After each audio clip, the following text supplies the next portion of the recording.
Урта Камышла авылы мәдәният йорты ишек алдында жанлылык, ремонтчылар пандуслар ясау белән мәшгуль. Бу физик мөмкинлекләре шикләнгән сайлаучылар өчен махсус ясала. Биредә сайлаулар көнендә 23-63 номерлы участок сайлау комиссиясе эшләячәк. Мы делаем пандус. Без пандуслар ясыйбыз. Ул физик мөмкинлекләре шикләнгәннәр сайлауларга килеп үз теләкләре белән сайлый алсыннар өчен эшләнәлә. Сәламәтлекләренә бәйле үз тавышын бирергә килә алмаучыларны өйләренә барып сайлатачаклар. Участок сайлау комиссиясендә сайлаучыларның исемлекләре барланган. Безнең сайлаучыларыбыз 624, авыл җирлеге буенча гомуми 1000-нән артык кеше, өлкәннәр 111. Нурлат районы һәм шәһәрендә бүгенге көнгә сайлау участоклары әзер. 1 июльгә алынган мәгълүматларга караганда, район буенча 18 меңгә якын, ә шәһәрдә 27 меңнән артык сайлаучы исәпләнә. Район буенча 158 яшь сайлаучы тәүге тапкыр үз тавышын бирәчәк. Яңалыклар да бар. Быел күрүдән мәхрүм булган сайлаучылар үзләре килеп сайлый ала. 1 тапкыр сайлау участокларында Braille рельеф нокта шрифтында әзерләнгән мәгълүмати материал сайлау бюллетеннары тутыру өчен махсус трафаретлар куела. Һәр сайлаучының лупа сырап алу мөмкинлеге бар. 16 участок эшләячәк, бусы инде бу больница белән. Ул участок формировать итә сайлау көнне 18 сентябрь көнне больницада оештырыла вакытлыча сайлау участогы. Шуның белән бергәләп безнең бу көнне 16 шәһәр буенча 16 сайлау участогы эшләячәк. Бүгенге көндә барлык сайлау участоклары эшкә 100% әзер. Biz indi аларның әзерлекләрен тикшереп чыктык. Аларның әзерлекләрен ничек әйтергә кирәк? Булган сорауларын көн дәвамында менә һәр көнне диярлек без аларны хәл итеп торабыз. Моның өчен инде безгә муниципальный власть тоже бик яхшы поддержать та булыша участокларны әзерләү буенча.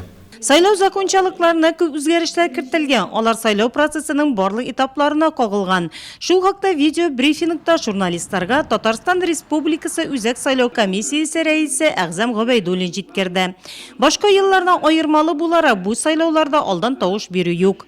Быелгысы елна андый нәрсә юк. Быел инде безнең сайлаучыларыбыз бу көнне үзләренең эшләре буенча, тип профессиялар буенча кайда булса да китәргә туры килсә, командировкаларга или жаларның үзләренең семья проблемасы буенча кайда булса да китәргә туры килә икән. Бу чиракта алар үзләренең пропискалары буенча сайлау участокларыннан килеп, алдан инде менә хәзер открепительное удостоверение алырга тиеш булалар.